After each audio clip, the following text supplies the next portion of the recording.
maka na ọ bụrụ na ị nọghị ebe Chukwu chọrọ ka ị nọrọ, ị na-eti igwe na-achaghị acha, ịgbasịa mbọ every day is a boy, every day is a boy.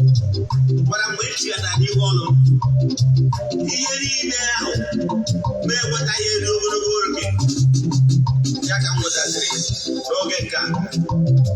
Nke a ka m na-agwa gị ihe eji enye akụkọ mgbaama testimony a ka i wee were mụrụ ihe. Mgbe m bịara n'ihu ọrụ n'ụbọchị taa, ọtụtụ obi m iwe ezigbo ụlọ, ezigbo ụlọ elu, ihe eji wee nye gị akụkọ mgbaama ka i wee siri ihe mere m wee mụrụ ihe.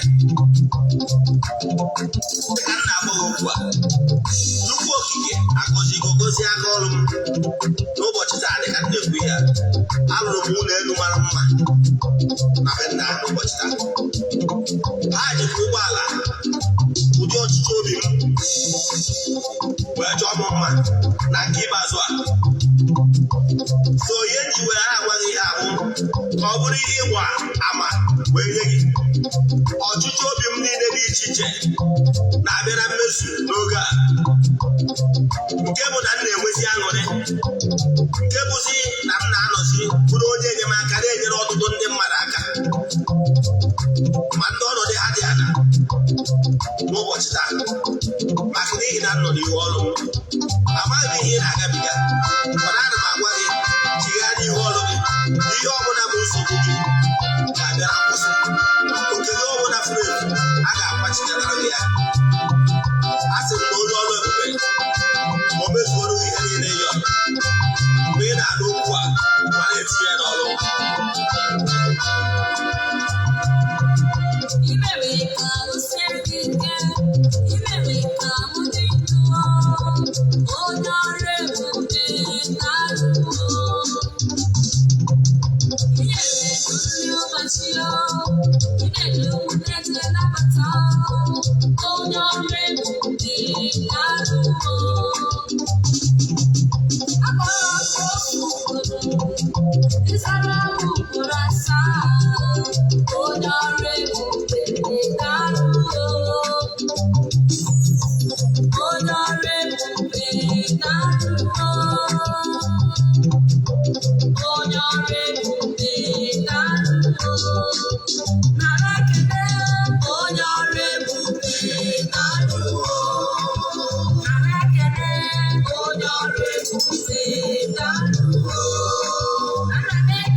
Akama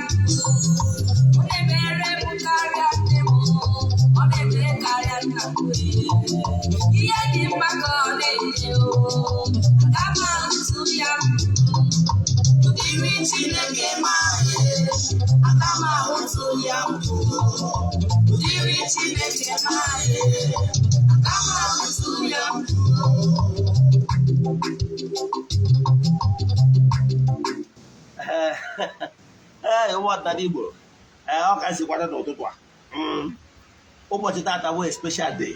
Yes, ihe ụbọchị tata ji wee bụrụ ụzọ pụrụ nnukwu dị iche, special day n'ụzọ pụrụ nnukwu dị iche bụ maka tọpik anyị ji maka ịbịa n'ụbọchị taa. So ọ mmụọ weta anya bụ tọpik now o wee kpanite m wee sị ka anyị were egwu a wee bata n'ụbọchị taa. Egwu abatanụ na-egwu gbasalụ our ancestors na ihe ọma dị iche iche na-eme n'ebe ya na parents anyị nọ. Maka ntị nke ọma bifo anyị gama n'iru maka ndị ọpụta abụ izi ha na-afụ m afọ mbụ Ogbuefi Eze-Ana Ugochi tubelu oraifite afọ ọzọ maka na echiri m ọzọ Eze-Ana. Abụbụ onye isi nchụaja na Ugochi tubelu ọdịnala tempụl. Anyị na-agba afa miri emi lụkwazi ọrụ mmụọ dị iche iche. Abụkwazi m onye isi nchụaja na ọdịnala restoration prayer ministry. Egwu ị nụrụ kịta abụ egwu so na ngalaba na-afụ maka mgbasa ozi ọdịnala Igbo. Ị mara ka anyị si kwado ya bụ egwu uwe egwu so na egwu anyị ji agbasa ozi ọdịnala. Anyị nwekwara ngalaba na-afụ maka ịgbasa ozi ọja ma ọdịnala, ya bụ ngalaba na-afụ maka movie productions. Our movie productions na-afụ maka ịkọwalụ ndị mmadụ nke bụ eziokwu iji ihe onyonyo ihe egwu na amụ wee gbasa ya bụ ozi ọma. Ịchọ ịwọch our movies jee na Ugochi tubelu movie productions or YouTube channel jee be watch our movies and more movies are coming. That reminds me, ọ bụrụ na ị na-arụ na any television, cable television, multi-choice, Go TV, Local TV, or any other television houses, and they want to be showing our movies in your channel, please chat me on WhatsApp. Nke ọzọ dị mkpa bụ ọ bụrụ na niile esonye na anyị na aja a na-achụ kwa ọnwa nke ọnwa Mee na-ebido taa.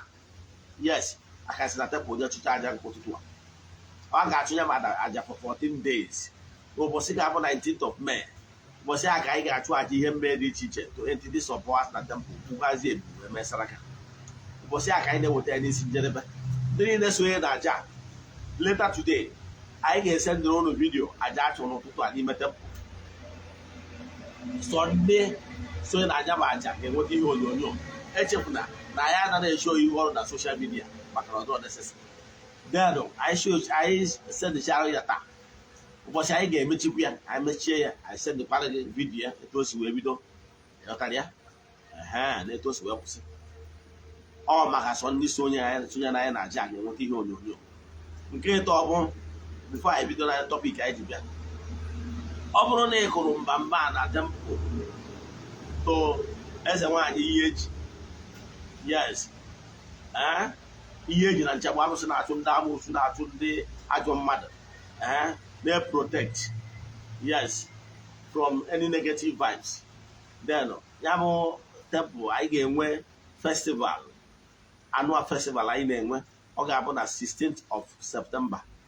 I can tell you nke this year ga-abụ anyị na-eme every year. Yes, and on that 16th hour ka Ogbuefi Eze-Ana Ugochi tubelu ga-erikwu ji. So ọ bụ nnukwu mmemme ka ọ ga-abụ n'ụbọchị awa. Anyị enwego ndị egwu ga-anụ ya live as we speak now. Anyị enweghị na mmadụ na-abụ na-eti egwu ga-anụ ya live. Chinaza Ada Igbo ga-adị ya that day. That day awa ka ọ ga-ere izukwu new track record o tiri temple. O tiri maka Ugochi tubelu na temple. Ọ ga-anọ ebe a live. Then eze nwaanyị Ugo mmiri ga-anọkwa ebe a agụkwa egwu nke live. Before that time anyị nwere ike inwekwu more comedians and more musicians gaa na live and direct. Anyị maka ndị nọ mba ofesi anyị ga-ewetakwuru mmemme anyị abụ na live 16th of September. Note that. So ọ bụrụ na anya bụ temple na-ewu child of the temple, ndị niile nọ na akụrụ nya bụ arụsị mba ahụ child of the temple. Ọ bụrụ na nọ ịkụrụ nya bụ arụsị mba sendele m meseji na WhatsApp ka anyị nwee ike add ihe gị na WhatsApp group I actually create for easy information. Thank you. Then ka anyị banyezie na nkụzi anyị ji wee bịa. Nkụzi anyị ji wee bịa n'ụbọchị taata bụ ige ntị. Ọ ya unique topic. Ige ntị ị ga-amụta nnukwu ihe. Ekụzigo m nkụzi yiri enu in the past na YouTube channel. Bọsị nkụziri gbasara the 4th commandment. Sọpụrụ nna gị na nne gị. mana ka nkọwala ụnụ ndị ma nkụzi m na social media ga-ama na what I'm clamoring for bụ ka onye Igbo ọbụla chighata back to your root maka na ihe na-esi na nke onye akarịa. Enwere m problem with ndị ụka ọbịa. Yes, because for me when I was in the ụka ọbịa agbagoro m to the very top. You understand? Abụrụ m ordained person in the name of reverend, but eso m na ndị na-eso eho ma seminar crusade na stage. So na ndị gbasara ozi a with all passion. So when I make program na television maka defend the Christian faith, there was no problem with that. But I have a problem with bụ etu esi wee ri ndị be anyị wee mee ka ndị be anyị guys disregard their root or their ancestors aja afa si n'ụzọ dị etu a wee ghọrọ ya ndị be anyị mgbe ha na-asị gị kpọọ ga-recognize ya ancestors, demonize ya ancestors. In the other hand, ha na-agwakwa gị respect ya, recognize ya their own ancestors. Mgbe sị na ihe ahụ iri mmadụ eririe mmadụ front and back. Ịghọtara ya? Ndị anwa na-asị gị don't recognize your ancestors. At the same time, they are celebrating their own ancestors. St. Anthony of Padua, St. Francis of Assisi, Padre Pio, St. Paul of Tarsus, Maria Goretti, St. Agatha, St. Teresa of Avila, and so many of them, St. Catherine, Anna, Emmerich, and so many of them. Now, why must you abandon your roots? Oh, now my crack. You understand? Yes, only here do copy them. Like the last year, and they will time Ogbuefi Eze-Ana Ugochi to and I attended even their school. You understand? And when a man now I offer free education, na the Catholic mission. So what do you mean? Even in the room on a company, 99% of them go abroad or than people. You understand? I don't bloody care. Here the mom able to show love to every humanity. You got that? Kaba I hear the ya bohen chok and one them manoko who's is where in the buy. I can tell you they belong go to any religious group. Here about all the our fraternity, on other religious body on other can crop in on ya. You got that? For befitting whatever, maybe burial or whatever. And one problem with that. Even when a problem boom way they are now treat your ancestors and their parents with is dead as in they go say how would see that is they disrespect her ever come with issue. Yes, ever come with issue. Like my mother is a Christian, but and I hear now person marry as my mom to make her happy. I may me with will be angry. I don't know where I go see them.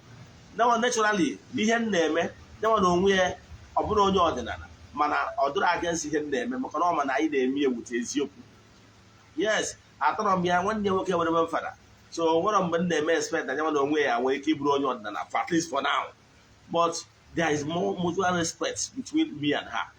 You understand? And more na onwe m asị mother, and ma try otu m nwere ike ime ka ọ dị happy. The same way mụ na my late father si wee nọ. You understand ya? Ihe na-achịkọwalụ gị bụ na ihe na-esi na nke onye akarịa. Your parents, you can never say you love your ancestors.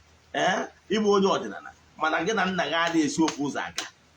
Ihe etere nna gị with passion.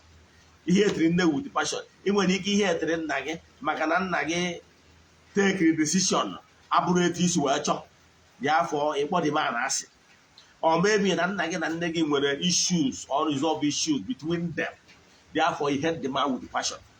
Let me tell you one thing. One thing that's you nwere ike say that you love your ancestors without showing love to your parents.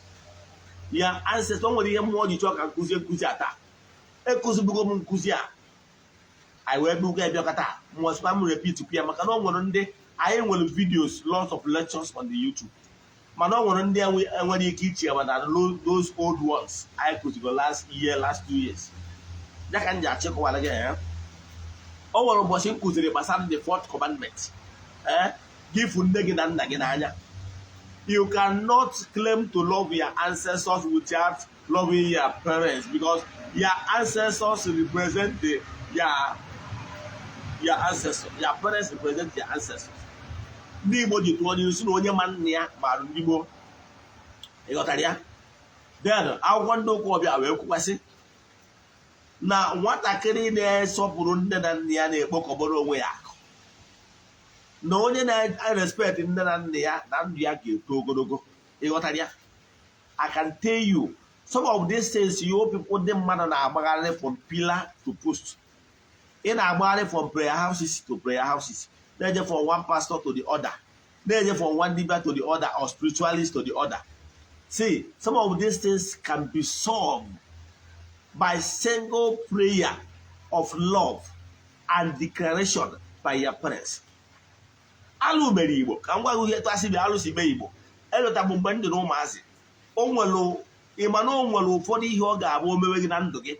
Simple thing ị na-edere bụ ijebe ikwu nne gị. Yes, ijebe ikwu nne gị, ruo ebe a gbara ọjị goro mmanya, jekwuo onye ọbụla bụ onye ikwu nne gị. Ijekwu ya isi ya, nna m ochie abịara nke ikpere m ekpere. Ọ na-adị ile mgbe anyị dịrị ụmụazị, a na-akpọ ya alụlọ mmụọ n'ala Igbo.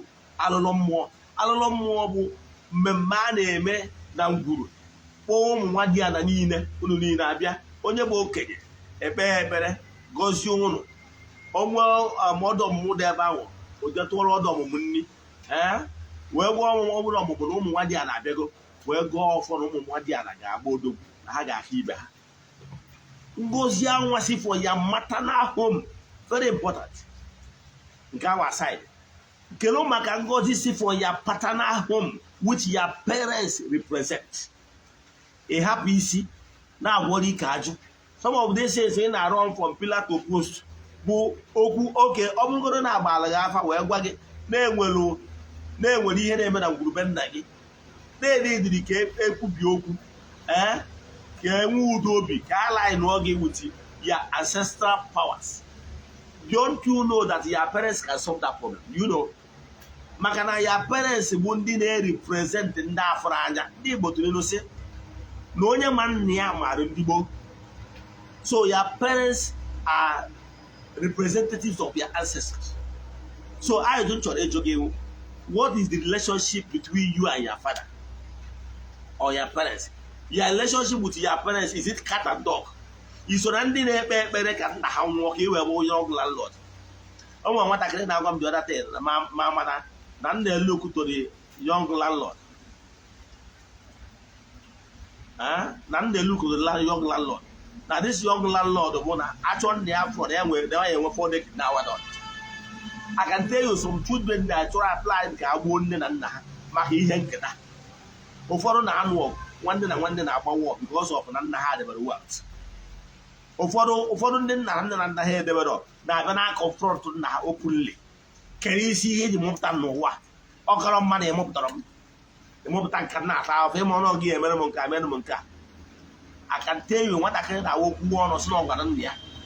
Ihe na-achịkọwara gị bụ na nwatakịrị ọbụla kwesịrị ị na-enye nna ya respect for giving you opportunity to be here on earth. Enwere millions of souls na-achọ ka ha nọ here on earth, mana they will not be able to do it because na gịnị mere na nnafa nyere ha opportunity, nwere opportunity to present to them. Mana nne na nna gị present that opportunity for you to be here on earth. You owe them all gratitude. You owe them all the respect. You understand? For the fact that they are your parents. And I can tell you, if for any reason you decide not to respect your parents and you pass on, maybe you are hoping that your own children will respect you. You are joking. I can tell you, your own children will never respect you because garbage in, garbage out. If you disrespect your parents, your own children will respect you. Ụmụ gị ga-ama akwanyere ugwu, ama respect gị maka ihe respect for your own parents. So ihe na-achịkọwalụ gị n'ọdịnala Igbo bụ ọ ga-adị gị mma na ijebere kịta. Yes, kịta your parents dị ndụ. Be at peace with them. When you are at peace with them, you are at peace with your ancestors. I can tell you for fact. You know what I mean? Your parents should be happy with you. All your ancestors be happy. Ụfọdụ n'ime unu na-ejegharị na be dibịa na-eje na be ndị amụma asị ndị ga-achọ ka a napụ ego maka na o nwere ike ọnwụ na ịkpatatụrụ obere ego ije na nke onye amụma asị ọ sị gị na nne gị bụ ya witch ma ọ bụ na nna gị bụ na nwere na ịgara n'iru ma ọ na-echere gị aja echiche ụzọ dị etu o wee tinye ọgba aghara n'etiti gị na nne gị ma ọ bụ nna gị ọ bụrụzie ya bụ onye amụma asị ga na-erite uru nne na nna gị ga na-eri iwerezie nne na nna gị ahụ mere parents ịbata nna gị abụrụ nkanka mmadụ nne gị abụrụ nkanka mmadụ ọ bụrụ pastọ gị ma ọ bụ ya dibịa spiritualist gị na-erite uru nne na nna kwesịrị iri nwanne arịrị ya nna gị ma ọ bụ nne gị na-ebe ga-agbanyekwara ufim o nwere ike mgbe ọ ga na-enyere gị onye gị nsogbu ị na-asị na ịlụ ọrụ niile na-asị gị lụọ n'ime na igbo na-efi niile na-asị gị gbuo mana ihe adịbara mma I can tell you go back to your root ya na-eme gị ya na-esi nkakwa isi bịa na ọkpụ o nwere ike ọ bụrụ na maka na ihe na imebere ihe ị kwesịrị ime ndị mchie mgbe nna gị which your parents represent are not happy with you. I can tell you for fact. So go back and be at peace with your parents. For my own, they can go and verify. Even when I was even on Kobia, I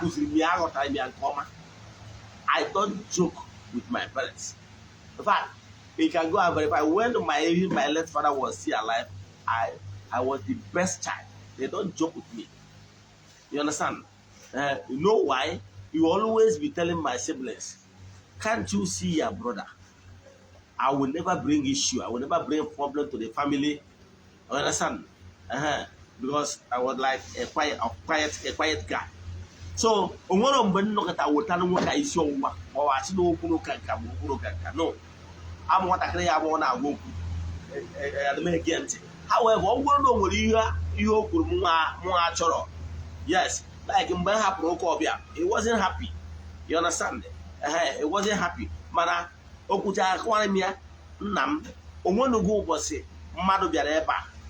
Saying I'm a melanka or melanka. Awam, Omono go to Awamus, whoever Awa, Adroma. He always attest that no. As you put it, you can't just Oka, you just Okobia. Mana Awayu remains a moderate one. Even when I they considerate. You understand? Or even when I they very considerate. I make excuses for people. So my late dad loves me so much. And believe in me, I still believe that my success today can never be complete without the relationship with my late father. Even before Bidolo, I hear you when I tell my house.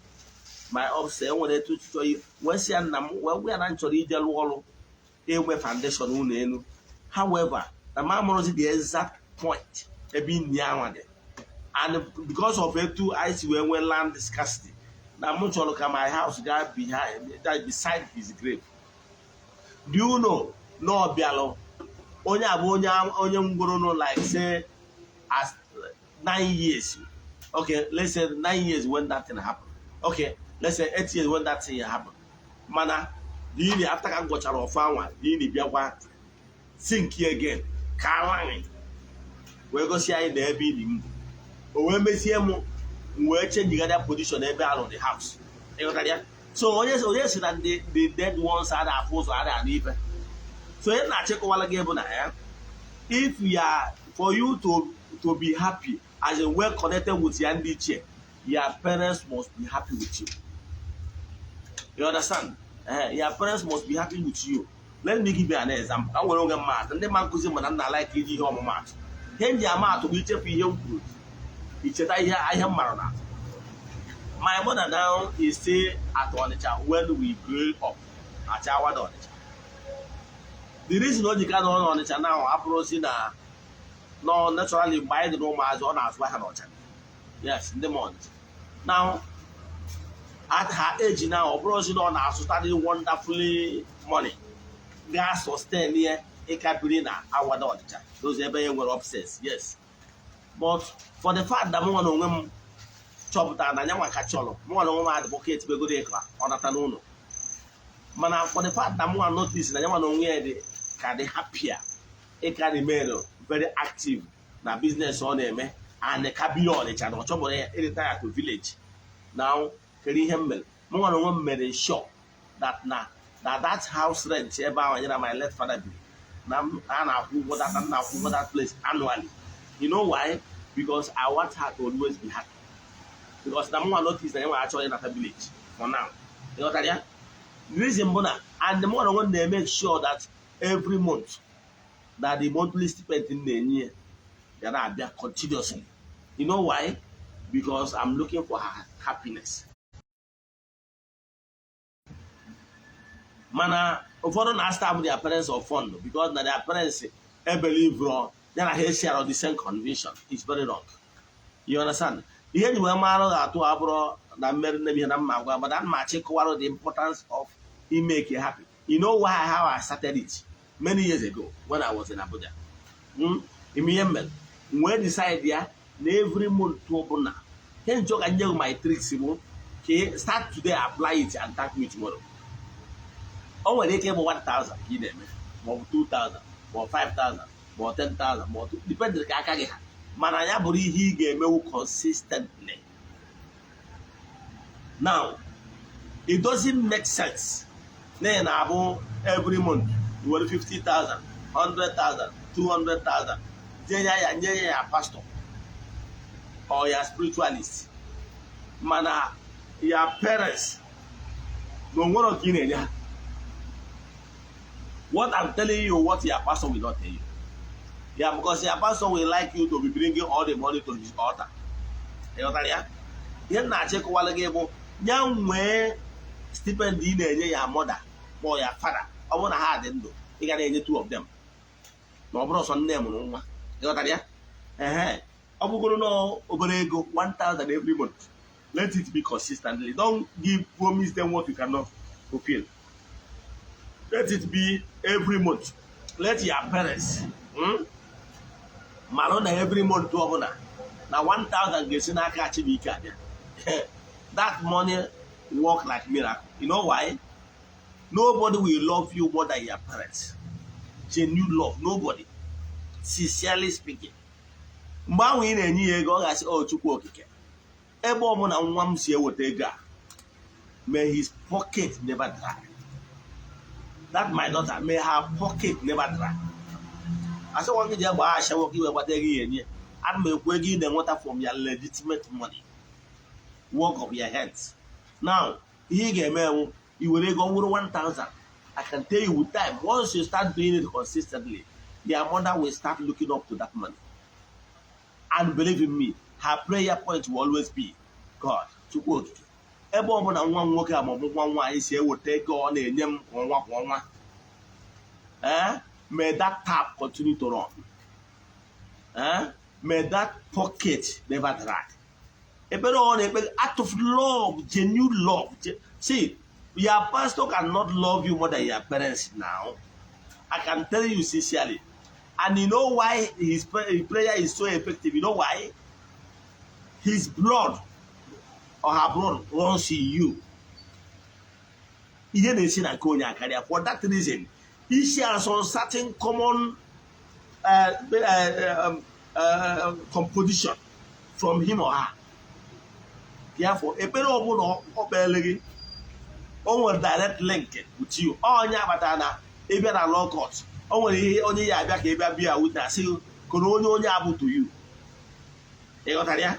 So you're not check while agable. Oburu na get a negi, Adegono, Mogan and Nagadegono, Makawan, Enrano, Macadeno one. Get a negi mobon nage, Adegaziono, Maki in a Wunya gave a wagon and nega like Ria, Mononia like Ria woman. Not everybody will like you when they want to marry you. I can tell you for fact. Often I hear what a family lawyer, okay, you're a stranger. Some people might not like you because you are short, don't you know? Like me, I don't like a short woman. Sorry though. But it's fact. Yes, all you know what I like. Yeah, more than what you kill my like again, but he may be an appear about a teacher way guy or by we didn't know. But the channel no. Yeah, personal attributes. Yes, but I bought one off through no dear. And I see one car by channel no. Or I book one was or your work easy.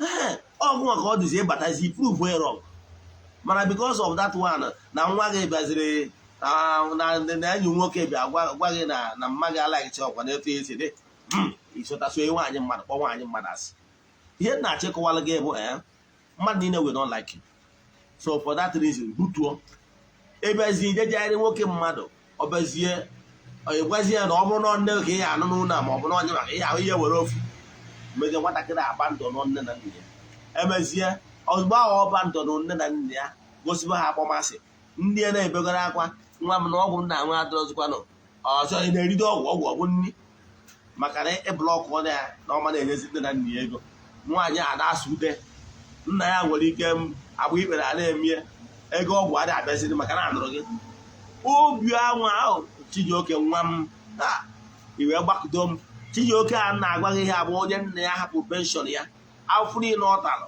na youthful age o spendịrị on you nọ n'azụ gịnị ka iji kwụọ ụgwọ abandonment nna gị wee riere gị arịrị wee sị nwa m ihe i mere m na nwa gị ga-eme gị ya ma ọ bụ na ịma na o nwere ndị nne na nna ha tigoro aka na asị na nwa m na ọma datara gị mma ịma ọ bụrụ na nne na nna gị emegido gị ihe wee tie aka na wee sị na nwa m na ọma adịrị gị mma were ọsọ were ije ịnụcha na vidiyo na vileji ma ọ bụ na ha na vileji ebe ha nọ iru ebe a igwe ibere na si amana dị sọrị si amana dị sọrị ọ bụrụ akwa bewa akwa ka nna agwa gị gwa ha nkwa na ọzọ ama emeziri ite ọnụ na-enwe nwatakịrị na-akụ ndị a n'ihi na ichegharịgo ime nke a akanteyo mgbe ọ bụ na ibewe akwa nwaanyị ya ebewe akwa ma nwa nwoke ya ebewe akwa maka na obi agbawanị ya nwa ya tara afọ wee bụ ọnọdụ itiri na abandonment for years obesie akwa ficha anya ya wee sị nwa m I forgive you inwe gift nye I can tell you within 2-3 months you will start to see changes in your life believe in me mana ọ bụrụ na ịkpe egwu nkụ nọ n'obodo ahụ ị nọ I can tell you your business will crash abụrụ m a prophet of doom mana ana m achọ ịgwa gị no some of these things ihe mere ụfọdụ nwere ike ọnụcha nwaanyị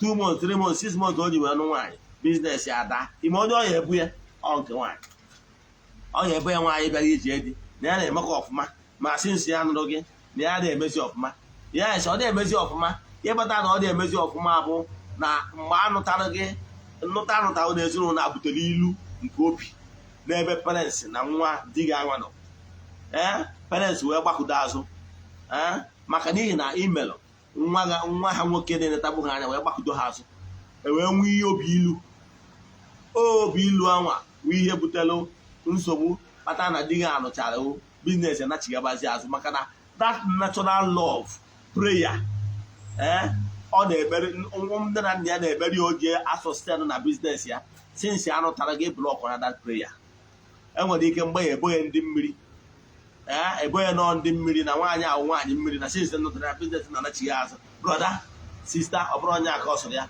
go back to your roots ikwe nne ka na-agafusi ego some of these things ị na-afụrụ ego bụ ihe ihe ejego ma ọ gbada ọrịa je goro ntọrịka nwoke gbada ọhịa men market je goro akwa isi agụ goro akwa isi agụ goro mgbọ goro ogbo ọ bụrụ ihe nna gị na-ala goro ihe na-enye ya obi aṅụrị iru sagburu ana ya wee si ya nna m niile dị blessing I need to be a blessing you need their blessing totally